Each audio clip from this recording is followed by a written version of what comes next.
જીવ મોહ દ્વેષ વડે કરે બાધા જીવોના પ્રાણને, તો બંધ જ્ઞાના વરણ આદિ કર્મનો તે થાય છે.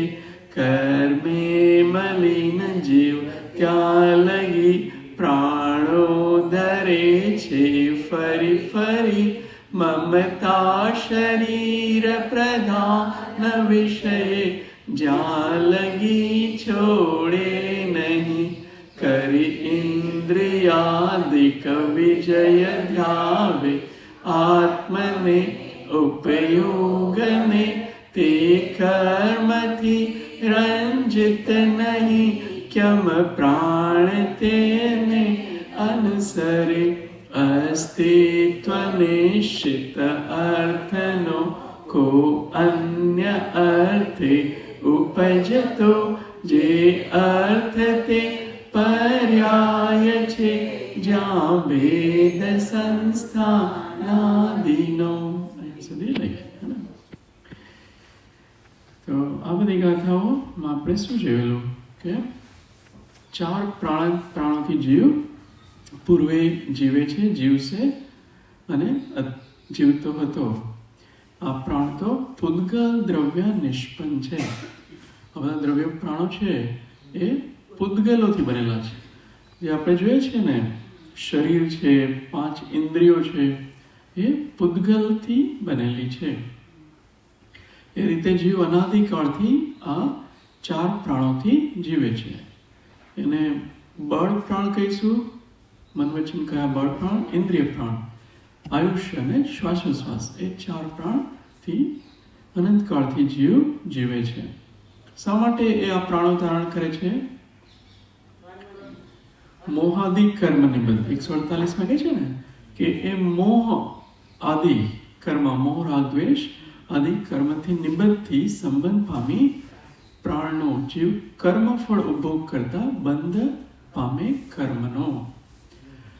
તો પોતે તો શુદ્ધ આત્મા છે, જીવ દ્રવ્ય છે, પણ આજુબાજુમાં આ મોટી મૂર્તિ ઊભી થઈ છે ને કર્મના ઉદયથી, એના નિમિત્તે કેટલા બધા રાગદ્વેષ કરે છે, મોહ કરે છે.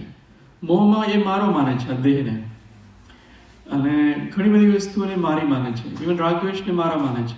એ બધો મોહ છે. અજ્ઞાન ભાવ કહીએ, મોહ કહીએ, સમાનવાચી છે. તો એને માન્યતામાં જ્યાં જ્યાં ગડબડી છે ને, એ બધું મોહના ખાનામાં આવશે, ખોટી માન્યતા. હા, અને જે રાગદ્વેષ કરે છે ને, મોહ નહીં, હવે રાગદ્વેષ, આ જોઈએ છે, આના જોઈએ તો આ કરવું છે, આનાથી કરવું, આ સારું, આ ખરાબ, એ બધું મોહમાં નહીં, એને ચારિત્ર્ય મોહમાં લઈ લઈશું. તો એ મોહ અને આ રાગદ્વેષ એને લીધે એ નવા નવા કર્મો બાંધે છે. અને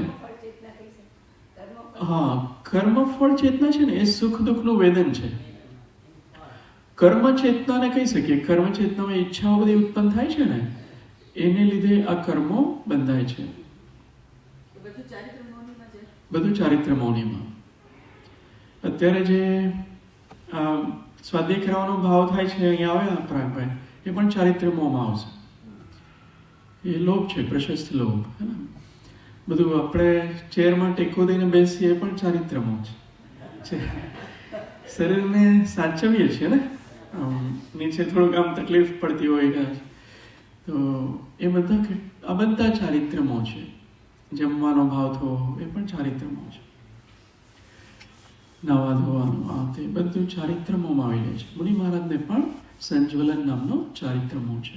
એને થોડી ક્રિયાઓ જ છે. આપણે આ ઘર જોઈએ, કપડાં જોઈએ, ગાડી બંગલા જોઈએ, એ બધા ચારિત્ર મોહ એને જીતી લીધા છે.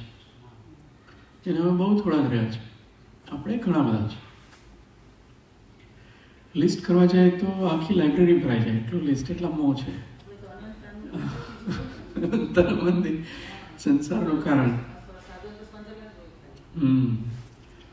સમ્યક દ્રષ્ટિ હોય તો અનંતરબંધની બદલે અપ્રત્યાખ્યાનવાણી, પ્રત્યાખ્યાનવાણી અને સંજ્વલન 3 કશાય હોય છે. તો આમાં એ કહે છે, આપણે તો શુદ્ધ આત્મા છે, પણ આટલું આ મૂર્તિ મળી છે કર્મના ઉદયથી, એને લીધે રાગદ્વેષ કરીએ છીએ, મોહ કરીએ છીએ, શરીરને મારું માનીએ છીએ, એને સાચવવા માટે રાગદ્વેષ કરીએ છીએ, એને લીધે કર્મ બંધાય છે. કયા આત્મા સાથે કર્મ બંધાય છે કે કર્મ સાથે કર્મ બંધાય છે? કર્મ સાથે. આત્મા છે એ તો વર્ણગંધ સ્પર્શ રહિત છે, તો એમાં સ્પર્શ ન હોવાથી એની સાથે કર્મ ન બંધાઈ શકે. જે જૂના કર્મો છે એની સાથે નવા કર્મ જે ભાવ કર્યા, નવા કર્મ આવ્યા એ બંધાય છે. જે પ્રકારના કર્મ હોય એ પ્રકારના કર્મોની સાથે જ કર્મ ચોટે ને સમાન જાતિ. સમાન જાતિ આત્માના દરેક પ્રદેશ પર અનંત કાર્મણ વર્ગણાઓ છે. હવે એ દરેક પ્રદેશ, અસંખ્યાત પ્રદેશ છે આત્માના, એમાં દરેક પ્રદેશ પર કાર્મણ વર્ગણાઓ છે. એમાં 8 પ્રકારના કર્મો છે દરેક પ્રદેશ પર, અને એની ઉત્તર પ્રકૃતિઓ જોઈએ તો 148 કહીએ. એ બધા કર્મો આત્માના પ્રદેશ ઉપર લાગેલા છે. નવા કર્મ બંધાય છે આત્માના દરેક પ્રદેશમાં બંધાય છે. એવલા જૂના છે એ બહુ સૂક્ષ્મ હોય છે. કર્મ વર્ગના અતિ સૂક્ષ્મ બતાવે છે, આપણે ઇમેજિન ન કરી શકીએ એટલી સૂક્ષ્મ છે. એટલે અનંત એમાં એક આત્માના પ્રદેશ ઉપર એ ચોટી જાય છે, એટલે ત્યાં રહેલી છે. હવે એ બધી વર્ગણાઓ છે એની સાથે નવી વર્ગણાઓ બંધાઈ જાય છે, અને જૂની જે એનો ટાઈમ પૂરો થાય એ ખરતી જાય છે, અને એવી ન ખરે એવી સત્તામાં પણ કેટલી બધી પડેલી છે દરેક આત્માના પ્રદેશ પર. એનું લૌકિક દ્રષ્ટાંત આપ્યું છે કે જેમ લોખંડનો ગોળો અત્યંત ગરમ હોય ને એના ઉપર પાણી રેડવામાં આવે તો એ કેમ એબ્સોર્બ કરી લે છે પાણીને, આખો ગોળો બધી જગ્યાથી એને ખેંચી લે છે. એ રીતે જીવ રાગદ્વેષ કરે છે ત્યારે એ બધા કર્મોને એ રીતે ખેંચી લે છે બધા પ્રદેશમાં, એક જ પ્રદેશમાં નહીં, બધા પ્રદેશમાં. પછી એ કહે છે કે આ મોહ રાગદ્વેષને લીધે જીવ બીજા પ્રાણોને બાધા પહોંચાડે છે. આપણે જેમ અત્યારે કેટલા બધા જીવોને આપણા નિમિત્તથી બાધા પહોંચે છે, એનાથી આ 8 કર્મ બંધાય છે. જૂના કર્મ સાથે નવા કર્મ બંધાય છે. કર્મે મલિન જીવ જ્યાં લગી પ્રાણો ધરે છે, ફરી ક્યાં સુધી પ્રાણો ધરે છે? મમતા શરીર પ્રધાન વિશે જ્યાં લગી એ છોડતો નથી. મમતા છે એને શરીર માટે, ત્યાં સુધી નવા પ્રાણો ધરે છે. પ્રાણો ધરે છે એવું લખ્યું છે, એટલે ગ્રહણ કરે છે. પ્રાણો એટલે આ બધા શરીરો. ક્યારેક 10 પ્રાણ હોય ને, ક્યારેક 5 પ્રાણવાળું શરીર પણ મળે, ક્યારેક 6 પ્રાણવાળું પણ મળે, 7 પ્રાણવાળું, 8 પ્રાણ. આપણે 10 પ્રાણવાળું મળ્યું છે, ઓછા પ્રાણવાળું પણ શરીર મળે. તો એને લીધે આ કર્મો બાંધ્યા છે એનો ઉદય થાય છે નામકર્મનો. એને લીધે શરીર આદિ નામકર્મથી શરીરની રચના થાય છે. કર્મ તો ત્યાં જ છે આત્માના પ્રદેશ ઉપર. એ બીજમાંથી ફળ રૂપે આ શરીર બન્યું છે. અત્યારે આપણા આત્માની ઉપર નરક ગતિ કર્મ હશે કે નહીં? ચારે ગતિના કર્મો છે, બરાબર? એટલે રેડી જ છે. તપોમાં લઈ જાઓ, આપણે એને ચોખ્ખું નહીં કરીએ તો રેડી જ છે. નરક ગતિ લો, પછી શરીરમાં લઈએ તો ઔદારિક શરીર નામ કર્મ, વૈક્રિયક એ બધા હશે ને, તેજસ, કાર્મણ શરીર નામ કર્મ. સો ગતિ ઇન્દ્રિય, ગતિ જાતિ લઈએ, 1 ઇન્દ્રિય 5 ઇન્દ્રિય જાતિવાળા કર્મો પણ અત્યારે સત્તામાં છે. જાતિ, શરીર, બંધન, સંઘાત. પછી સહનન લઈએ, સહનનવાળા પણ બધા કર્મો છે. અંગોપાંગવાળા કર્મો પણ છે, સંસ્થાન કર્મો પણ છે, જેનાથી શરીરને અલગ અલગ આકાર મળશે. પછી વર્ણગંધ સ્પર્શ, આપણા શરીરમાં જ્યાં વર્ણ બધું આવ્યો છે ને, ગંધ આપણા શરીરનો રસ, સ્પર્શ, એ કર્મો પણ ત્યાં આગળ છે સત્તામાં. એના પછી લઈએ તો વિહાયો ગતિ નામનું નામકર્મ છે. એ બધા પિંડ પ્રકૃતિવાળા કર્મો છે. પછી ઓલા બીજા કર્મોમાં અગુરુ લઘુ આવશે, ઉચ્છ્વાસ નામ કર્મ આવશે, ઉપઘાત, પરઘાત, આતપ, ઉદ્યોત, નિર્માણ, એના તીર્થંકર, આ બધા એક વાળા કર્મો છે નામ કર્મ. અને ઓલા બીજા કર્મ સૂક્ષ્મ બાદર, પર્યાપ્ત અપર્યાપ્ત, શુભ અશુભ, સુસ્વર દુસ્વર, એ રીતે સ્થિર અસ્થિર આવશે, બાદર સૂક્ષ્મ. એ બધા જે કર્મો છે એ પણ સત્તામાં પડેલા છે, એનો ઉદય આવશે. આ આયુષ્ય પૂરું થશે ને, કયું? મનુષ્ય આયુષ્ય. મનુષ્ય ભાવનું આયુષ્ય પૂરું થશે, પછી જે નેક્સ્ટ ભાવમાં જવાના છે એ આયુષ્ય પહેલેથી બંધાઈ જશે આ જ ભાવમાં. પછી આ બધા મેં નામ કીધા ને કર્મના, એ બધાનો ઉદય ત્યાં આવશે. ગતિ માની લો દેવ આયુનો ઉદય આવશે તો બધા દેવ ગતિ, વૈક્રિક શરીર એ બધાનો ઉદય આવશે ત્યાં આગળ. ત્યાં ઔદારિક શરીરનો ઉદય નહીં આવે, વૈક્રિકનો આવશે. બીજા માત્ર સત્તામાં જ રહે. હા, બાકી નરક આદિ બધા સત્તામાં જ રહેશે. એ બધા સ્ત્રીયંશ આદિ બધા હશે સત્તામાં, એ બધા રહેશે જ્યાં સુધી એનો ક્ષય નહીં થઈ જાય ત્યાં સુધી રહેશે. એટલે એ અને પાછા આપણે નવા નવા કર્મો બાંધીએ છીએ રાગદ્વેષ કરીને, એટલે એની સત્તા બની જ રહે છે. અને પરમાણુ સંખ્યા છે ને 1 3 5 તો 3 આરે 3 જ બંધાય, 5 આરે 5 એક અધિક લખ્યું છે ને દ્વિ. હા, એટલે એકી સાથે એકી સંખ્યા જ બંધાય કે એમાં બેકી બી આવી જાય. એમાં ઇવન ઓડ નંબર કહીએ તો એનો અવિભાગ પ્રતિછેદ બતાવ્યો છે કે એની ચિકાસ કેટલી છે. માની લો કોઈ પરમાણુની ચિકાસ 10 છે તો એ 12 વાળા સાથે બંધાય છે. આમાં એક ગાથા છે આપણે લઈશું, એક અધિક લખ્યું છે ને, 10 છે 12, 12 છે 14 સાથે એની ચિકાસ ને લુખાસના નંબર છે, ઇવન ને ઓડ નંબર. પરમાણુની સંખ્યા નથી, એમાં કેટલી ચિકાસ છે એના પ્રમાણે એ પરમાણુઓ બંધાઈ જાય છે. તો અનંત પરમાણુ ચોટેલા છે આત્માના દરેક પ્રદેશમાં, એટલે બધા પ્રકારની ચિકાસો ત્યાં છે, એટલે નવા તરત જ ચોટી જશે. અનંત છે, કાર્બન વર્ગના છે ને એ બહુ સૂક્ષ્મ છે, એ આત્માના એક એક પ્રદેશમાં અનંત અનંત બતાવે છે. બહુ સૂક્ષ્મ છે પૂતગલનું સાયન્સ. અહીંથી બોલીએ છીએ અમેરિકા અવાજ સંભળાઈ જાય છે, બધા પૂતગલ જાય છે ત્યાં આગળ. કેટલો સૂક્ષ્મ છે પૂતગલોની શક્તિ પણ કેટલી જબરજસ્ત છે.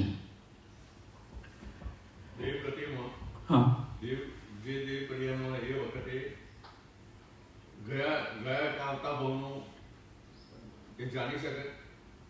હા, દેવ પર્યાયમાં અવધિ જ્ઞાન હોય છે ને, ભાવ પ્રત્યે અવધિ જ્ઞાન, તો એ પૂર્વભાવમાં કોણ હતો એ જાણી શકે. એ અમુક વર્ષનું હોય, જે સ્વર્ગના દેવ હોય તેને વધારે લાંબુ અવધિ જ્ઞાન હોય તો ઘણા બધા ભાવો પણ જાણી શકે. નારકી બી જાણી શકે. હા, નરકીને પણ જણાય, એને પણ ભાવ પ્રત્યે. હવે એ મારો સવાલ છે કે નરકમાં બી જાણી શકે. હા, નરકમાં બહુ ઓછું કાળનું અવધિ જ્ઞાન છે, બહુ ઓછા વર્ષો. અને દેવના જીવને બહુ લાંબા કાળનું અવધિ જ્ઞાન છે. તો આ જીવ આપણો નરકમાં જાય હા, ત્યારે ગયા ભાઈનું જાણી શકતો હોય. જાણી શકે છે. યસ. તો પછી એ કેમ પ્રયત્ન કરી શકતો નથી? હા હા જે મારું કહેવાનું હા હા હા ખ્યાલ આવી ગયો. કે આપણે સારા જ ભાવમાં પ્રમાણે પ્રયત્ન એવું કેમ કરી શકતો નથી એ મને.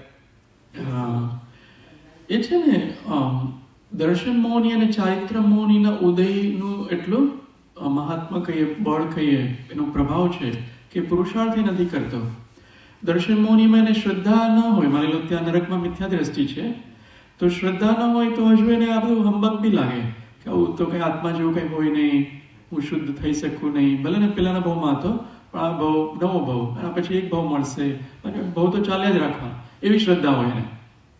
હું આત્મા છું ને શુદ્ધ થઈ શકું છું, મોક્ષ સ્વરૂપ હું છું, એવી શ્રદ્ધા ન પણ હોય ત્યાં આગળ. તો એ નંબર 1. અને ચારિત્રમો ત્યાં પણ છે, તો એ ત્યાં લડાઈ કરશે બીજા જીવો સાથે. તત્વજ્ઞાન એમાં ઉપયોગ નહીં લઈ જાય, બીજા બધામાં ઉપયોગ લઈ જાય છે. એને એવો વિચાર જ ન આવે અધિજ્ઞાન મૂકવાનો. હા, અધિજ્ઞાન મૂકે તો એ લડાઈ કરશે. હો, તે મને પૂર્વભાવ માર્યો હતો ને તો હું આને અત્યારે અહીંયા મારીશ. કુઅવધિ. પણ એ સમ્યક દ્રષ્ટિ હશે તો ખ્યાલ આવી ગયો મને. આટલું બધું જ્યારે આપણને દુઃખ નરકમાં છીએ આપણે, આટલું બધું દુઃખ પડે છે, જી. તો પછી એવું કેમ કે અમારે હું સારા ભાવે હતો એવું કેમ નથી કરી શકતો એમ? હા, એને કુઅવધિને લીધે છે, પણ અમુક જીવો સારું પણ કરી શકે છે, બધા જીવો નથી. અમુક જે સમ્યક દ્રષ્ટિ જીવો છે ને એને હજુ શ્રદ્ધા ત્યાં છે, હું આત્મા છું, તો એને લડાઈ કરવાના અભિપ્રાયમાં ભાવ નથી. પણ એ ઓલા કરે છે એટલે બચાવ માટે કરે છે, બીજી બધી વસ્તુઓ પણ એને ભાવ નથી. દેવ પણ સમ્યક દ્રષ્ટિ હોય, એને એ સૌથી પહેલા ભગવાનના જિનાલયમાં જાય છે. દેવ જન્મ થાય ને જે સમ્યક દ્રષ્ટિ દેવનો, એ ત્યાં પહેલા દર્શન પૂજા કરે છે અને પછી એ સરસ એનું જીવન ધર્મમય વિતાવે છે, દેવપ્રિયમાં સમ્યક દ્રષ્ટિ હોય. સમ્યક સન્મુખ હોય હજુ સમ્યક દર્શન, એવો મન કશાયવાળો જીવ પણ ધર્મની પ્રવૃત્તિઓ ઘણી કરે છે. અહીંયા આપણે કરીએ છીએ ને એમ ત્યાં પણ એ કરે છે, ધર્મની ઘણી પ્રવૃત્તિઓ કરે છે. એટલે સાવ જતું નથી રહેતું આ બધું, આવતા ભાવમાં પણ એ સંસ્કારો રહે છે.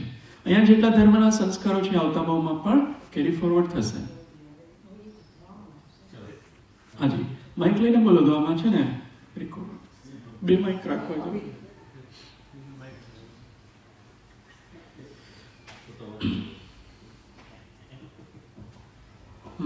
દેવલોકના દેવો અને નારકીના જીવો બધાયને અવધિગાન હોય કે અમુક અમુકને જ અવધિગાન? બધાને એ ભવ પ્રત્યે અવધિજ્ઞાન કીધું છે. બધા દેવ નારકીને અવધિજ્ઞાન હોય છે, પણ જે 5 જ્ઞાન છે ને એમાંથી ત્રીજું જ્ઞાન અવધિજ્ઞાન છે. તો એનો પ્રયોગ ક્યારેક ક્યારેક જ કરે, એવું નહીં કે નિરંતર. પેલા મતિ શુદ્ધ તો જ વધારે ચાલુ હોતો હોય, અવધિજ્ઞાન તો ક્યારેક ઉપયોગ કરે છે. એટલે એમ કે એની શક્તિ છે, capacity છે. કેપેસિટી છે, લબ્ધિ રૂપે છે, ઉપયોગ ક્યારેક ક્યારેક કરે. આપણે 2 જ્ઞાન છે આપણી પાસે. કયા કયા 2 જ્ઞાન છે? શુદ્ધ, શુદ્ધ. પણ આપણે શુદ્ધ જ્ઞાનનો બહુ ઓછો ઉપયોગ કરીએ છીએ. કરવો જોઈએ વધારે, હે ને? કેટલો ઓછો કરીએ છીએ. એવું છે, અમુક જ્ઞાનનો જ ઉપયોગ વધારે કરતા હોય એ પછી જીવ તેમ તેમ ઉપરની ભૂમિકા જેમાં જાય છે એમ વધારે શુદ્ધ જ્ઞાનનો ઉપયોગ કરી શકે છે. તો આપણે જે સંસારી કામ માટે જે કાંઈ આપણે સંકલ્પ વિપરીત કરીએ એ શુદ્ધ જ્ઞાનમાં ન ગણાય? એ બંને જ્ઞાન આવી શકે, મતિ શુદ્ધ, પણ એમાં એને ઉપયોગ છે ને એને અશુભ ઉપયોગમાં ગણે છે. જે કષાયોની સાથે આ જ્ઞાન હોય છે ને, જ્ઞાન એટલે શું છે? ઉપયોગ છે. એક મતિ જ્ઞાન ઉપયોગ હોય અથવા શુદ્ધ જ્ઞાન ઉપયોગ હોય, પણ એ ઉપયોગ મલિન થાય છે કષાય હોવાને લીધે. નહીં, મલિન તો થાય છે, પણ મારું શું કહેવું છે કે જે મલિન ઉપયોગ થયો હા, એને પણ શુદ્ધ જ્ઞાન કહેવાય કે નહીં? જ્ઞાનની પર્યાય તો છે જ, મતિ જ્ઞાનની ને શુદ્ધ જ્ઞાનની એ પર્યાય છે. ને આ બાજુ ચારિત્રની પર્યાયો પણ ચાલે છે. એમાં હા, કુમતિ કુશુદ્ધ એ અલગ ટોપિક, એનો લઈ લઈશું. પણ એ જ્ઞાન ચાલે છે મતિ શુદ્ધ, ને આ બાજુ ચારિત્રની વિભાવિક પર્યાયો ક્રોધમાન માયા લોભ વાળી પણ ચાલે છે. એ ક્રોધમાન માયા લોભ વાળી પર્યાયોને લીધે આ જ્ઞાન છે ને ઉપયોગ ઉપર આરોપ આવે છે કે આ જ્ઞાન મલિન થઈ જાય છે. એ ખાલી જ્ઞાન દર્શન ભાવમાં રહો અને સંસારના સંકલ્પ વિકલ્પ નહીં કરો ને તો જ્ઞાન દર્શન ઉપયોગમાં બરાબર છો. પણ આ સંસારના સંકલ્પ વિકલ્પ એટલે ચારિત્રમો, એને લીધે આ જ્ઞાન ઉપયોગ મલિન થઈ જાય છે. એટલે ઉપચારથી છે આ કથા, પણ બંને સાથે ચાલે છે ને. આ પર્યાય પણ એટ સેમ ટાઈમે આ પર્યાય પણ ચાલે છે, એટલે આ મલિન થઈ જાય છે જ્ઞાન. એ જ અહીંયા લખ્યું છે જો 150માં.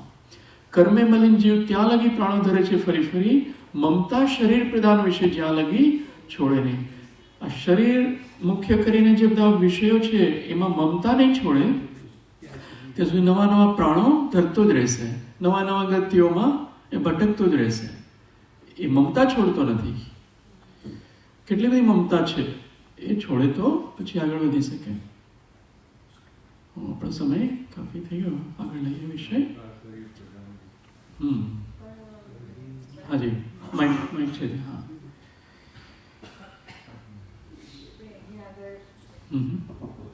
સત્સંગ, શાંત ભાવને એ બધા અમુક ગુણો ડેવલપ થયા હોય સત્સંગથી, અને એ નરક ગતિમાં જાય તો એને આ કંઈ હેલ્પફુલ ન થાય? નરક ગતિમાં નહીં જઈએ આપણામાંથી કોઈ.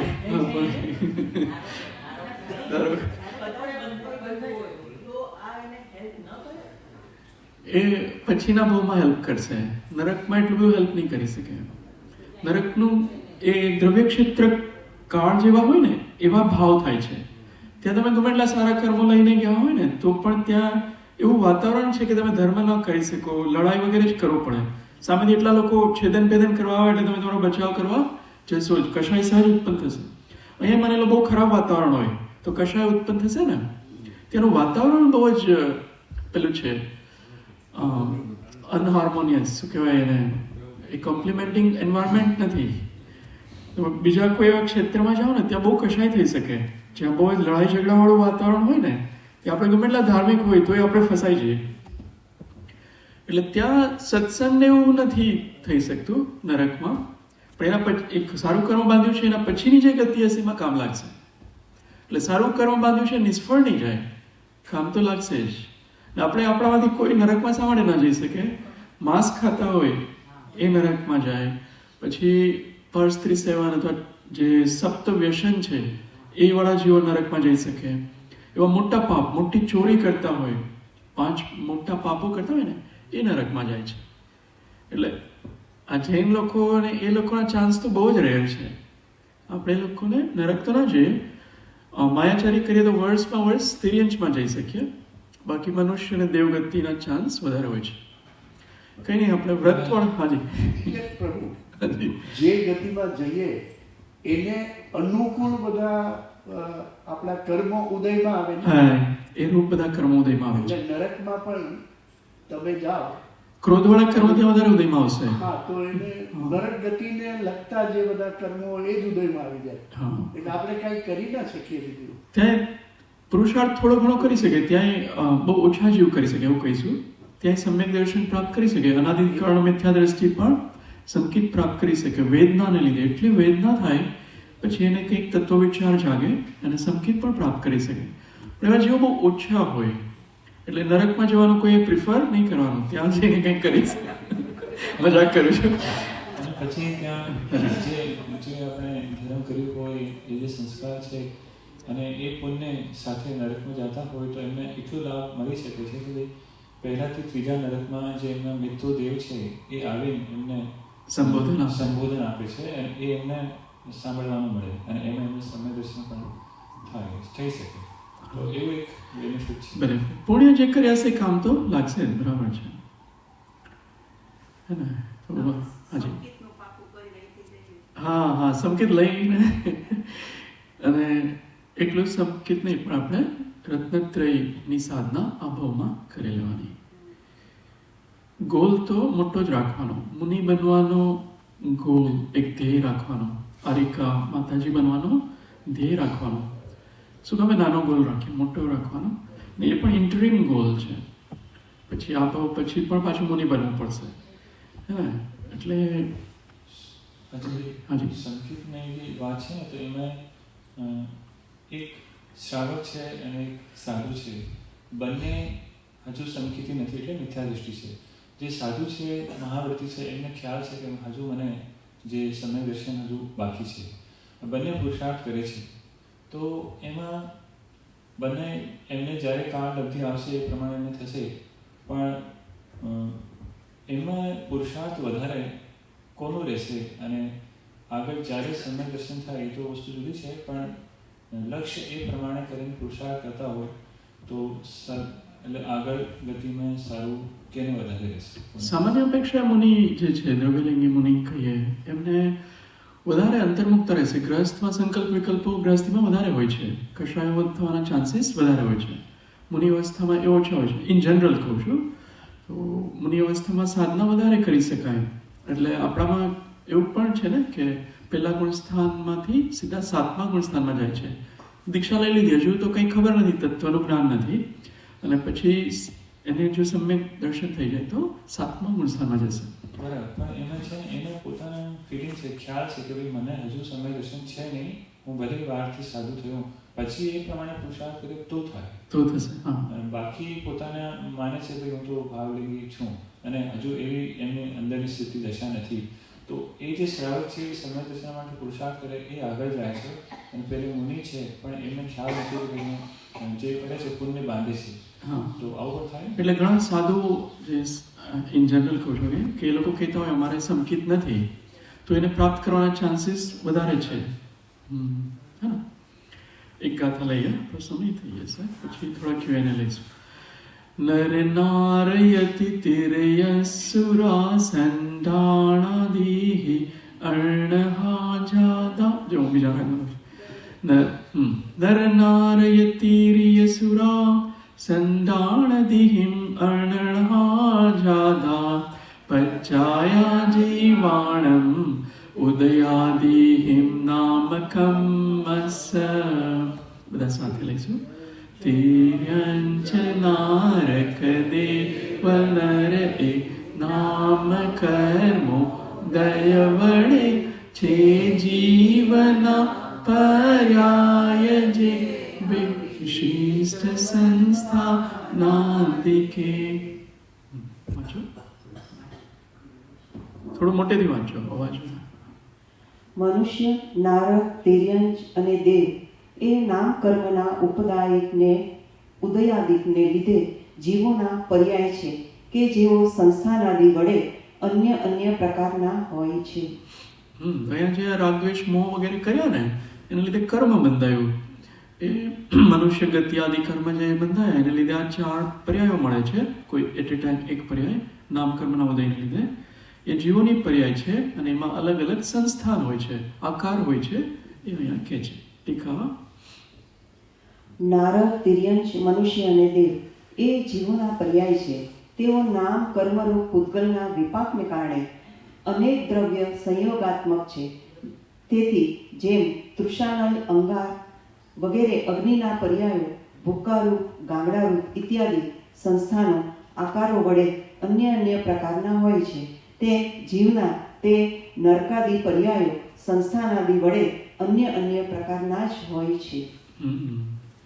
તો બધાએ અલગ અલગ નામકર્મ બાંધ્યું છે ને એટલે બધાના આકાર અલગ અલગ છે. જેમ કે તૃષાનલ એટલે ફોત્રા, આ પેલા આ રીતે અગ્નિ જલાવતા રસોઈ બનાવવા માટે. ફોત્રા હોય કે ગાંગડા હોય કે શું કોલસા, લાકડા, તો છાણા, એનો અગ્નિનો આકાર પણ અલગ અલગ હોય. એવી રીતે આપણા મનુષ્ય દેહ મળો ને એવા અનેક આકારના જીવો છે એવું કહેવા માંગે છે. બધાએ નામકર્મ અલગ અલગ બાંધ્યું છે. તો એક ઇન્દ્રિયથી પંચેન્દ્રિય વાળા બધા જીવોના આકાર અલગ અલગ છે. એ અહીંયા કહે છે કે કર્મ બધાએ અલગ અલગ બાંધ્યું છે. એનો ઉદય આવે છે. ઉદય આવે એટલે બધાને અલગ અલગ આકારના શરીર મળે છે. કોઈક એમ કે મને કેમ આમ કાળું મળ્યું, કોઈકને ધોળું મળ્યું, પીળું મળ્યું. એ પૂર્વભાવમાં જે બાંધેલા છે એ પ્રમાણે મળે છે. ગમે એટલો તમે રેક્સોના કે કયો સાબુ આવતો હોય, ફેર એન્ડ લવલી કે જે પણ વાપરો તો એ કાળું કાળું જ રહે. એમાં કંઈ ફેર, કારણ કે નામકર્મ લઈને જે આવે હોય ને એટલે ઘણા લોકો પછી ડાય કરે કે આ કેમ જલ્દી વ્હાઈટ થઈ ગયા. એટલે એ નામકર્મને લીધે જ છે આ બધું. ચેન્જીસ બી થાય છે. નામકર્મના 3 પ્રકૃતિમાંથી થોડી પ્રકૃતિઓ ચેન્જેબલ છે અને બીજી સ્ટેગ્નન્ટ રહે છે. જેમ કોઈ હજુ દીક્ષા લીધી નહીં એના પહેલા એમનો કલર થોડો કામ છે, પછી ઉપસર્ગ, પરિસર, ધૂપ, તડકા વગેરે ધીમે ધીમે રંગ બદલાય. એ રંગ એકચ્યુઅલી એક વસ્તુ છે, પણ આખા શરીરની બધા પૂતગલ જોઈએ ને એનો કલર અહીંયા એ લોકો ગણે છે. વર્ણ નામકર્મ અંદરમાં પણ કલર હોય છે. સ્કિનની અંદરમાં બધા અલગ અલગ વર્ણના પૂતગલો છે. અને બહારમાં એની પર્યાય બદલાય છે. જે સૂર્યપ્રકાશને લીધે આ જે બહારના પરમાણુ છે એની પર્યાય બદલાઈ શકે છે. પાછી પર્યાય બદલાઈ શકે. જે પેલા વ્હાઈટ હોય તો થોડો છાયામાં રહે અને પાછું સોફ્ટ વાળું કરે તો એની પર્યાય પાછી વ્હાઈટ થઈ શકે. એ પર્યાયો બદલાઈ શકે છે. હા, પણ એ ટેમ્પરરી. હા, એનીવેઝ પૂતગલો એ રીતે એ છે ને કર્મોને નથી બદલતા, એ ઔદારિક શરીરને જ બદલી નાખે છે. કર્મ તો એના જ એ વ્યક્તિના હોય છે. જેન્ડર બી બદલે છે ને તો એ સ્ત્રીવેદને નથી બદલતા, પુરુષવેદને નહીં, એનું સ્ટ્રક્ચર ખાલી બદલી નાખે છે. ખેર આપણે એવું કંઈ કરવું નથી એટલે એમાં નથી જતા અત્યારે. ઓલરાઈટ, પછીની ગાથા લઈએ.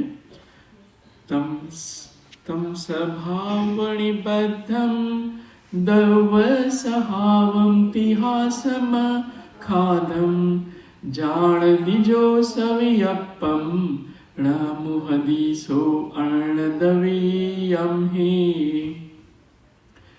અસ્તિત્વથી નિષ્પન્ન દ્રવ્ય સ્વભાવને ત્રિવિકલ્પને જે જાણતો તે આત્મા નહીં મોહ પર દ્રવ્ય લહે. જે જીવ તે પૂર્વોક્ત અસ્તિત્વ નિષ્પન્ન 3 પ્રકારે કહેલા ભેદોવાળા દ્રવ્ય સ્વભાવને જાણે છે તે અન્ય દ્રવ્યમાં મોહ પામતો નથી. અરે ખૂબ જ માર્મિક ગાથા છે. અહીંયા આ ગાથા છે ને એને અમૃતચંદ્ર આચાર્યજીએ તો બહુ પ્રોફાઉન્ડલી એનો વિસ્તાર કર્યો છે. આજે નેક્સ્ટ પેજ છે ને એ વાંચીશું અને આનો અર્થ બધાએ સમજી લેવાનો. કોઈને ના સમજાયો હોય ને તો મને પૂછજો પ્લીઝ. આ બહુ ઇમ્પોર્ટન્ટ ગાથા છે. ટીકા વાંચો. હા. જે દ્રવ્યને નક્કી કરનારું સ્વલક્ષણભૂત સ્વરૂપ અસ્તિત્વ કહેવામાં આવ્યું છે તે ખરેખર દ્રવ્યનો સ્વભાવ જ છે, કારણ કે દ્રવ્યનો સ્વભાવ અસ્તિત્વ નિષ્પન્ન અસ્તિત્વનો બનેલો છે. દ્રવ્ય ગુણ પર્યાયપણે તથા દ્રવ્ય ઉત્પાદ વ્યયપણે ત્રયાત્મક ભેદ ભૂમિકામાં આરૂઢ એવો આ દ્રવ્ય સ્વભાવ જાણતો થકો પરદ્રવ્ય પ્રત્યેના મોહને દૂર કરીને સ્વ પરના વિભાગનો હેતુ થાય છે. તેથી સ્વરૂપ અસ્તિત્વ જ સ્વ પરના વિભાગની સિદ્ધિ માટે પદે પદે અવધારવું, ખ્યાલમાં લેવું. તે આ પ્રમાણે સ્વરૂપ અસ્તિત્વ બધાને ખ્યાલ આવ્યો ને? શું છે સ્વરૂપ અસ્તિત્વ? ઉત્પાદ વ્યય ધ્રુવ, જે દ્રવ્યમાં ઉત્પાદ વ્યય દ્રવ્ય છે અને દ્રવ્ય ગુણ પર્યાય છે, એ એનું સ્વરૂપ છે. એ મારું પોતાનું સ્વરૂપ કેવું છે?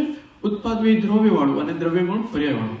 એ ધ્યાનમાં રાખવાનું. હું ધ્રુવ પણ છું, મારામાં પર્યાયમાં ઉત્પાદ વ્યય પણ થાય છે ને, અને મારામાં અનંત ગુણો પણ છે ને, ગુણોમાંથી પર્યાયો ઉત્પન્ન થાય છે, વ્યય થાય છે, દ્રવ્યમાંથી પર્યાયો ઉત્પન્ન થાય છે, વ્યય. એવું મારું સ્વરૂપ છે. એકલું આ મનુષ્ય વાળું નથી. હું ધ્રુવ પણ છું, અનાદિકાળથી મારો જીવ દ્રવ્ય છે, અનંતકાળ સુધી રહેશે. એટલે જ્ઞાન આદિ ગુણ છે, અનાદિકાળથી છે, અનંતકાળ સુધી રહેશે. એવું મારું સ્વરૂપ છે. એ ધ્યાનમાં રાખવાનું કે છે. એને શું કે છે અહીંયા? સ્વરૂપ અસ્તિત્વ. મારું લક્ષણ શું છે? સ્વરૂપ અસ્તિત્વ, સ્વલક્ષણભૂત એ હું છું. એ ધ્યાનમાં રાખવાનું. ખાલી એક પર્યાય એવું નથી. પછી એને આગળ કહે છે, એક ચેતનપણાનો અન્વય જેનું લક્ષણ છે એવું જે દ્રવ્ય. બે ચેતના વિશેષત્વ એટલે કે ચેતનાનું વિશેષપણું જેનું લક્ષણ છે એવો જે ગુણ. અને ત્રણ ચેતનપણાનો વ્યતિરેક જેનું લક્ષણ છે એવો જે પર્યાય. એ ત્રયાત્મક એવું સ્વરૂપ અસ્તિત્વ તથા એક પૂર્વ ને ઉત્તર વ્યતિરેકને સ્પર્શનારા ચેતનપણે જે ધ્રુવ્ય. અને બે ત્રણ ચેતનના ઉત્તર ને પૂર્વ વ્યતિરેકપણે જે ઉત્પાદ ને વ્યય. એ ત્રયાત્મક એવું સ્વરૂપ અસ્તિત્વ જેનો સ્વભાવ છે એવો હું તે ખરેખર આ અન્ય છું. અર્થાત હું પૂતગલથી આ જુદો રહ્યો અને અહીં સુધી લઈ જાઓ. આ જીવ વિશે બતાવ્યું. હવે પૂતગલ વિશે સેમ નું સેમ લખ્યું છે. નેક્સ્ટ જે છે એમાં જીવમાં આપણે શું સમજવાનું કે આ ભલે આ દેવવાદી પર્યાયો ચાર ગતિ મળી હોય, પણ એ બધું પૂતગલ રૂપે એને કીધું છે. એ બધું તમે ના જુઓ. અહીંયા જુદું કહે છે. અહીંયા કહે છે કે તમે સ્વરૂપ અસ્તિત્વ પર દ્રષ્ટિ કરો, કે હું મારું દ્રવ્ય ગુણ પર્યાવરણ મારું અસ્તિત્વ છે, એ તરફ લક્ષ કરો. આ શરીરને ના જુઓ, એ તમે નથી. એ અપેક્ષા એ મુખ્ય કરે છે કે જો પેલા દ્રવ્ય બતાવ્યું ચેતનપણાનો અન્વય, જેમાં ચેતનપણું છે. અન્વય એટલે હંમેશા એમાં ચૈતન્ય રહે છે, એ અન્વય સંબંધવાળું દ્રવ્ય છે. અને ચેતના વિશેષ એટલે આ ગુણ છે. દ્રવ્યમાં અનેક ગુણો છે ને, જ્ઞાન દર્શન સુખ વૈર્ય આદિ. એવું ચેતના વિશેષ એક ગુણો પણ છે. એવું મારું અસ્તિત્વ છે. અને એમાં વ્યતિરેક લક્ષણ એટલે એની પર્યાયો ઉત્પન્ન થાય છે, મતિ જ્ઞાન આદિ જ્ઞાનમાં ગુણમાંથી. એવું મારું અસ્તિત્વ છે. એ ઉપર લક્ષ કરો. આ મનુષ્ય પર્યાય ઉપર લક્ષ ના કરો. મનુષ્ય આ બધું દેખાય છે, બધું પૂતગલ છે. એ પૂતગલને હું ના માનો એવું કહેવા માંગે છે. અને પછી એમાં ઉત્પાદ વ્યય દ્રવ્ય થયા રાખે છે. આ જે સ્વરૂપ અસ્તિત્વ છે એમાં દ્રવ્યની પર્યાય ઉત્પન્ન થાય, વ્યય થાય, અને ગુણની પર્યાય ઉત્પન્ન થાય, વ્યય થાય. એવું પણ ત્રિક અસ્તિત્વ મારું છે. એ ચૈતન્યનું અસ્તિત્વ બતાવ્યું. ચૈતન્યમાં જીવ દ્રવ્ય, એમાં ગુણો બધા અને એની પર્યાયો. એ ચેતનનું પેલા અહીંયા બતાવ્યું છે. એમાં ગુણોમાંથી પર્યાય ઉત્પન્ન થાય, વ્યય થાય, ઉત્પન્ન થાય, વ્યય થાય છે. એવું ચૈતન્યનું અસ્તિત્વ છે. એ નંબર 1 બતાવ્યું. હવે એવું જ અચૈતન્યનું અસ્તિત્વ બતાવે છે. જળનું વાંચો. અચેતનપણાનો અચેતનપણાનો અન્વય જેનું લક્ષણ છે એવું જે દ્રવ્ય. બે અચેતન વિશેષત્વ જેનું લક્ષણ છે એવો જે ગુણ. અને અચેતનપણાનો વ્યતિરેક જેનું લક્ષણ છે એવો જે પર્યાય એ ત્રયાત્મક એવું સ્વરૂપ અસ્તિત્વ તથા પૂર્વ ને ઉત્તર વ્યતિરેકને સ્પર્શનારા અચેતનપણે જે દ્રવ્ય અને અચેતનના ઉત્તર ને પૂર્વ વ્યતિરેકપણે જે ઉત્પાદ ને વ્યય એ ત્રયાત્મક એવું સ્વરૂપ અસ્તિત્વ જે પૂતગલનો સ્વભાવ છે તે ખરેખર આ મારાથી અન્ય છે, માટે મને મોહ નથી, સ્વ પરનો વિભાગ છે. હા, આ પૂતગલનું અસ્તિત્વ બતાવ્યું. એમાંય દ્રવ્ય છે, ગુણ છે ને પર્યાય છે, એમાંય ઉત્પાદ અને વ્યય થયા જ કરે છે. તો એ પૂતગલના અસ્તિત્વને મેં હવે જુદું જોઈ લીધું કે આ શરીરના પૂતગલો છે એમાં જે ઉત્પાદ દ્રવ થાય છે એ મારાથી જુદું અસ્તિત્વ છે, એ એનું સ્વરૂપ અસ્તિત્વ છે. મારું સ્વરૂપ અસ્તિત્વ ચેતનાવાળું છે અને આ જે છે એ અચેતન અસ્તિત્વ છે. બેને જુદા કર્યા, બે વિભાગ કર્યો અને એમાં હવે મોહ નથી કરવાનો. જે પરદ્રવ્યનું અસ્તિત્વ છે એમાં મોહ નહીં કરવાનો, કારણ કે પરદ્રવ્ય છે. વ્યતિરેકનો અર્થ શું થાય? વ્યતિરેક એટલે ઉત્પાદને વ્યય થાય છે અને વ્યતિરેક કે છે ઉત્પન્ન વ્યય. પર્યાય છે એ વ્યતિરેક હોય છે, ગુણ હોય છે અને દ્રવ્ય એ અન્વય રૂપ હોય છે. ભાવાર્થ એકવાર આત્માનું અને પૂતગલનું જે કહ્યું ને બે રીતે એ એકવાર જરા. હાજી. તો આમાં જે આપણે આ બધું ખોખું જે છે ને આખું એની અંદર પોતાને જીવ દ્રવ્ય રૂપે જોવાનું. આપણું અસ્તિત્વ જોવું હોય ને, સ્વરૂપ અસ્તિત્વ, હું જીવ છું. આ પૂતગલો તો અનંત છે, એ બધા મારાથી જુદા છે. એ રીતે ધ્યાન કરવા બેસે ને તો સૌથી પહેલા એ કરવાનું કે અનંત દ્રવ્યોની વચ્ચે મારું એક દ્રવ્ય છે, એ જીવ દ્રવ્ય છે. જીવ પણ અહીંયા અનંત છે, પણ એ બધા જીવ એવું નથી, મારું જીવ દ્રવ્ય અલગ છે. હવે એ જીવ દ્રવ્ય હું છું એ પહેલા નક્કી કરવાનું. એક ચૈતન્ય રૂપ છે, એમાં ચેતના છે, એમાં જીવત્વ શક્તિ છે, ચૈતન્ય શક્તિ છે, જ્ઞાન દર્શન શક્તિઓ બધી છે, એ હું છું. એ રીતે એના ગુણોને પણ જોવાના અને એમાંથી પર્યાયો ઉત્પન્ન થાય છે. જે જ્ઞાનની અલગ અલગ જ્ઞાન થાય છે ને, એ પર્યાયો રૂપ હું છું એ રીતે જોવાનું. દ્રવ્ય રૂપ પણ હું છું, ગુણ રૂપ પણ હું છું, પર્યાય રૂપ પણ હું છું. એમાં ચેતના છે એ બધું હું છું. ચેતના એ જ્ઞાન દર્શન રૂપ છે. પછી એમાં સુખ છે હું છું, સમતા ભાવ જે છે હું છું, શાંત પરિણામ છે હું છું, આનંદ ભાવ છે હું છું. એવા અનંત ગુણો આત્મામાં છે, એ બધું હું છું. પૂતગલમાં બધા ગુણો નથી, આ બધા મારા આત્મામાં જ છે. તો આવું અસ્તિત્વ છે. એ દ્રવ્ય રૂપ પછી બતાવ્યું. એ દ્રવ્ય રૂપ હું છું, મારું અસ્તિત્વ છે, અનંતકાળથી છે, અનંતકાળ સુધી રહેશે, એવું પોતાને લેવાનું. અને આ બધા આ મનુષ્યવાળું જે દેખાય છે ને પૂતગલો, એ હું નથી એવું રાખવાનું. એ બધું અચેતનનું અસ્તિત્વ છે. એનું દ્રવ્ય પણ અચેતન છે, એના ગુણો પણ અચેતન છે અને એની પર્યાયો પણ અચેતન છે. એને જુદી જ જોવાની, એને મારી ક્યારેય નહીં માનવાની. મારી માની છે તો જ મોહ અને રાગદ્વેષ થશે, એને મારી નહીં માનવું. એ મારાથી ભિન્ન દ્રવ્ય છે એવું જ નક્કી કરશે તો મોહ નહીં થાય. એટલે આ બધું કરવું અઘરું છે, બહુ ચિંતન ઘણું જોઈએ, અનુભૂતિની શ્રેણી સુધી પહોંચવું પડે, ત્યારે એકદમ છૂટું પડી જાય. પછી જે જ્ઞાની પુરુષોની અનુભૂતિ થઈ છે ને, એને એ ચેતના છે, એ એક ચૈતન્યનો ઘન, એક પુંજ, એક સ્તોત્ર, એમાં ચેતના ચેતના ચેતના જ છે એવી અનુભૂતિ આત્માની થાય છે. એને આ છે મૃત દેહ જેવું દેખાય. જળ એટલે અચેતન, એટલે એકદમ અચેતન દેખાય, કોઈ ડેડ બોડી હોય એવું દેખાશે, કારણ કે આમાં ચેતના છે જ નહીં આ પૂતગલમાં. તો જેમને આત્માનુભૂતિ થાય છે એમને ચેતના જ અનુભૂતિમાં આવે છે, અને એ ચેતના શુદ્ધ ચેતના છે. તો એક અલગ જ વિશુદ્ધિવાળી ચેતના છે. આપણી ચેતનાનો અનુભવ થાય છે પણ આપણે અંશ રૂપે થાય છે, બહુ ઓછો થાય છે. એની 5 ઇન્દ્રિયમાં ઉપયોગ ન હોવાથી ચેતનામાં જ એનો ઉપયોગ છે. તો એ ચેતનાનો અનુભવ એક અલગ જ વિશેષ પ્રકારનો હોય છે. તો આપણે આ 5 ઇન્દ્રિયમાં ડોકિયા કરવાનું બંધ કરી દઈએ અને આત્મામાં ડોકિયા કરીએ તો એ ચેતનાનો અનુભવ થઈ શકે. રાગદ્વેષ છે એ બહાર લઈ જાય છે ઇન્દ્રિય વિષયોમાં. રાગદ્વેષને શાંત કરી દઈએ, ઇન્દ્રિય વિષય ભોગને શાંત કરી દઈએ, ચેતના તરફ ઉપયોગ લઈ જઈએ તો એ શુદ્ધ ચેતનાનો અનુભવ થઈ શકે. એ અહીંયા બતાવે છે. પરદ્રવ્ય બે છે, સ્પર્શ ગંધ વર્ણ છે, એટલે મારાથી જે એના ગુણો છે એના જે અચેતન તત્વ જળ તત્વ મારાથી ભિન્ન છે. સ્પર્શ ગંધ વર્ણ રસ આદિ છે ને, વર્ણ ગંધ રસ સ્પર્શ, એમાં જ્ઞાન નથી.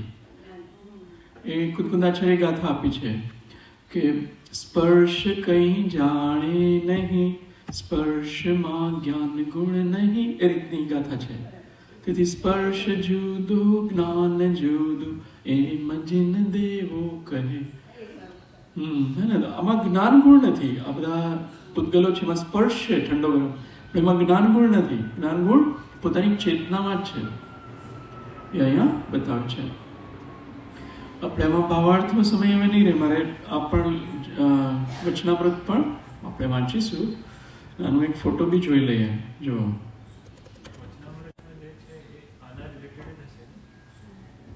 હા, આના રિલેટેડ લઈએ છીએ આપણે, દેહાત્યાસ તોડવા માટેનું છે. તો આમાં જે પહેલા ગાથા લઈએ ને 150 આસપાસની, એમાં આપણે આ કરીએ છીએ કે મમતા શરીર પ્રદાન વિશે આપણે છોડવાની છે.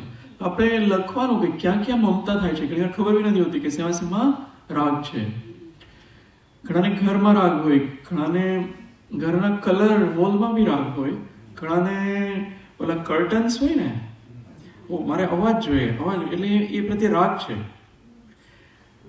ઘરમાં વાસણ હોય એના, અમારે અમેરિકામાં ઘણા બધા ક્લાસમાં હું પૂછું છે એના, તો એક બેને મને કહે કે મારી એક આવી ઓલી શેપની શું હોય ને કે હાંડી, એમાં શીરો બનાવે કે હલવો બનાવે, હલવાઈ કેવું, એ હિન્દી સ્પીકિંગ બધા હતા જે, એમાં એને બહુ રાગ, એ કોઈને આપે જ નહીં કે આ વાસણમાં તો હું કોઈને ના આપું, એટલો રાગ એને. તો બધાને અલગ અલગ રાગ હોય. કોઈને ઘરેણામાં તો મોટા ભાગને હોય જ, કંઈ રાખ્યું હોય સોના ચાંદીના ઘરેણા, એક તમે જે તમે કોઈને ના આપી શકો ને એમાં રાગ છે તમારે ડિફરન્ટ. મતલબ તમારી ગાડી હોય અને કોઈ માગવા આવે ને કે મારે કદાચ વાપરવી પડશે, કાલે ત્યાં જવાનું છે એટલે સોરી, એટલે એટલો રાગ છે એના પ્રત્યે. એટલે ગમે તેમ કરીને વાતને, એ રાગ હોય ને એ વસ્તુ આપણે નહીં આપી શકીએ. તો એ ચેક કરવાનું કે મારે શેના પ્રત્યે રાગ છે. બહુ બધા નીકળશે અને એકવાર એ જ્ઞાનમાં પકડાશે ને પછી એ રાગ જેવો સહેલો છે. ઓલું તંદ્રામાં હોય તો ખબર બી નથી શેમાં રાગ છે. તો એ બધાને પકડવાનો, મારે શેમાં રાગ, અને પછી એને ચિંતનથી એ રાગને તોડી શકાય છે. એટલા અલગ અલગ પ્રકારના ચિંતન આપણે એક દિવસ લીધેલું ને, ચિંતન કઈ રીતે કરવાનું, કદાચ અમુક લોકો નહોતા, પણ એ રીતે ચિંતન કરવાનું. મને લો એ ચપ્પલ હમણાં કોઈ ઉઠાવ્યું તો ચિંતન કહે કેટલા દુનિયામાં ચપ્પલ છે, બીજા લઈ લઈશું. ભલે અમેરિકામાં આપણે શું કરવાનું, પગને જ ખાલી પહેરવા માટે જોઈએ જ ને, બીજા લઈ લેવાના. ચપ્પલ વગર જ મુનિ મહારાજ ચાલે છે, ચપ્પલની શું જરૂર. એ રીતે અનેક ચિંતન કરીને એના પ્રત્યેનો રાગ જતો રહેવો જોઈએ. સાવ રાગ જતો રહે ને મનમાંથી, એટલા લેવલ સુધી શુદ્ધ જ્ઞાનનો પ્રકાશ ફેલાવાનો. એવી રીતે અનેક અમેરિકાનો નંબર, ફોન નંબર એ સેમ નંબર હશે, લગભગ 20 થી 22 વર્ષથી સેમ ફોન નંબર હતો. એટલે કેટલા બધા એમાં કોન્ટેક્ટ બધા કરતા હોય એનું. આ નંબર જતો રહેશે તો શું થશે, આ છે તે છે વગેરે જે વિકલ્પ આવે એને ચિંતનથી એ રાગને તોડવાનો કે આમ બી સર્વ સંબંધોના બંધનથી છૂટવું છે, તો આ નંબર જાય તો એટલો બંધન. એવી રીતે અનેક પ્રકારથી તમે ચિંતન કરી શકો, તો એનો પછી રાગ સાવ જતો રહ્યો, એટલે એ નંબરને જવા દીધો, હે ને. તો ઘણા બધા રાગ હોય. માની લો આમને આમનો રાગ હોય, એનું એટલું ચિંતન કરે તો એમનો રાગ જતો રહેશે. આપણે કાઢવો નથી, પણ એટલે ચિંતનથી બધા રાગ જઈ શકે એવું છે. કાઢશો ને તો એક દિવસ એમને છોડીને જતા જ રહેશે ને જીવો એકબીજાને, તો ખેર હા દ્વેષ થવાનો. ઓકે, રાગ ને દ્વેષ બે ના થાય તો એ સાચું ચિંતન છે. તો આ રીતે ચિંતન કરવાનું. સૌથી પહેલા મોહ છોડવાનો, જે મિથ્યાત્વ છે એને છોડવાનું, પછી રાગ દ્વેષ ને કાઢવાના. તો બધું પેરેલલમાં પણ કાઢી શકો. તો આ 4 ગતિમાં અહીંયા બતાવ્યું છે એવી રીતે આપણે આ દેહો બધા ધારણ નહીં કરીએ. નહીં તો જ્યાં સુધી આપણા રાગ છે ને ત્યાં સુધી નવા નવા નામકર્મ બંધાતા જ રહેશે, બધા પ્રકારના કર્મ બંધાશે અને 4 ગતિમાં ભટકાવશે. એટલે આ ચિત્ર પ્રમાણે આપણે આ બધા રાગ જોવાના અને એને કાઢવાના. અને છેલ્લે આવું બનવાનું છે. જો આ કોટી શિલા છે અહીંયા તારંગામાં, એના ઉપર બેસીને એવી રીતે ધ્યાન કરવાનું, તો બધા રાગ દ્વેષ ખરેખર જતા રહેશે.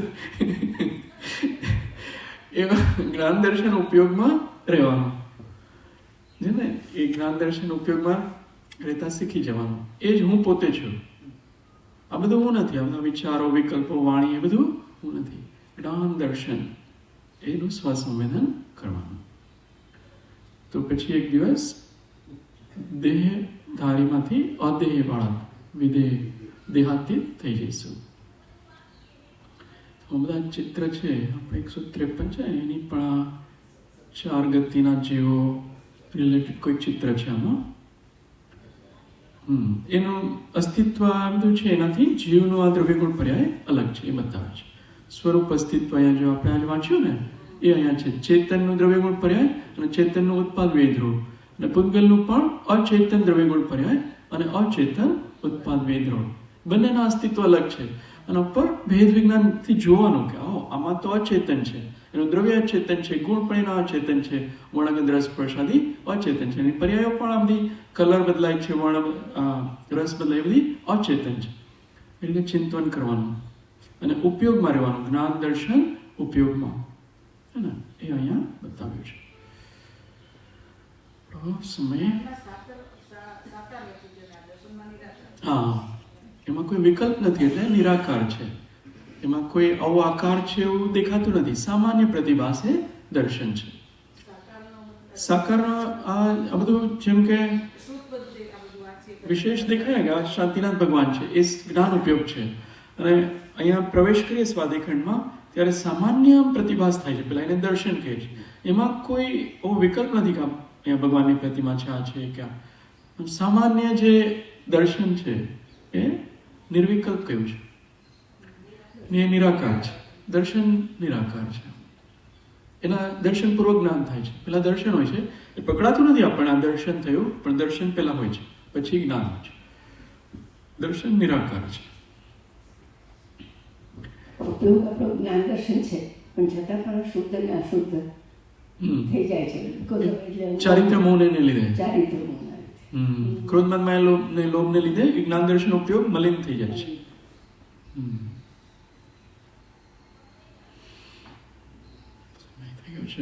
આપણે હવે વચન બીજા એક મિનિટ કદાચ વધારે, કારણ કે વચનામૃતનો એક લાઈન તમારા વાંચવાનો ભાવ છે, એટલા માટે બધાનો ભાવ પણ હશે. દેહવાળું ચાલતું ને આપણે એમાં વચનામૃત. ઓકે, અહીંયા સુધી વાંચ્યું હતું આપણે ગઈકાલે, વાંચ્યું હતું. એક લાઈન વાંચી લઈએ. હા, વાંચો, કોઈ બી એક લાઈન વાંચી લો. ચિંતિત, એ વાંચો. ચિંતિત જેનાથી પ્રાપ્ત થાય તે મણીને ચિંતામણી કહ્યો છે. એ જ આ મનુષ્ય દેહ છે કે જે દેહમાં યોગમાં આત્યંતિક એવા સર્વ દુઃખના ક્ષયની ચિંતતા ધારી તો પાર પડે છે. ચિંતિતા ધારી તો પાર પડે છે. આપણે ચિંતન કરવાનું અહીંયા બતાવ્યું છે. એવો ચિંતામણી રત્ન જેવો દેહ મળ્યો છે, હવે એમાં ચિંતન કરવાનું મુખ્ય રૂપે કહ્યું છે. આ બધા વચનામૃત હું પણ અમુક પહેલી વાર વાંચું છું, એ ભાવ અહીંયા લાગે છે. સર્વ દુઃખનો ક્ષય કરવા માટે ચિંતિતા ધારી તો પાર પડે છે. ચિંતન આદિ કરીએ, મનન ચિંતન વિચાર કરીએ તો એનો પાર પડશે, દેહાતીત બની શકીશું. ચિંતન ખાસ કરવાનું મનુષ્ય દેહમાં. બધા રાગદ્વેષ જતા રહેવા. હું તમને મારા કેટલા બધા દ્રષ્ટાંત બતાવીશ એનાથી ચિંતન કરવાથી રાગદ્વેષ જતા રહ્યા હોય. તો મારે તમારા શેર કરવાના. કાલે મને કહેજો કે કયા કયા રાગદ્વેષ જતા રહ્યા. શેર કરશો તો એ વિષય ખુલશે. ચિંતન કઈ રીતે કરવાનું એ ખબર પડશે. ચિંતન બહુ વિસ્તૃત વિષય છે. તમે કેટલી અલગ અલગ રીતે ચિંતન કરી શકો. 12 ભાવનાના આધાર લઈને ચિંતન કરો એ બહુ સારી વસ્તુ છે. અનિત્યાદિ ભાવનાના આધાર લઈને ચિંતન કરો તો ઘણા બધા રાગદ્વેષ જતા રહેશે. એવી રીતે એક એક ભાવનાનો આધાર લઈને ચિંતન પણ કરી શકો. એવા કેટલા બધા ટૂલ્સ બતાવ્યા છે. એનો આધાર લઈને ચિંતન કરવાનું. આપણો જે એક રાગ લેવાનો અને આનો આધાર લેવાનો ભાવનાઓનો, અને એ રાગ જતો રહે ત્યાં સુધી ચિંતન કરવાનું. એટલે એક દિવસમાં કદાચ ના પણ જતો રહે. બહુ પેલા ચીકણા રાગ હોય તો એક દિવસમાં નહીં જતા રહે, પણ ધીમે ધીમે એ મન થઈ જશે. તો એ અહીંયા ચિંતન કરવાનું કહે છે. અંત મંગલ.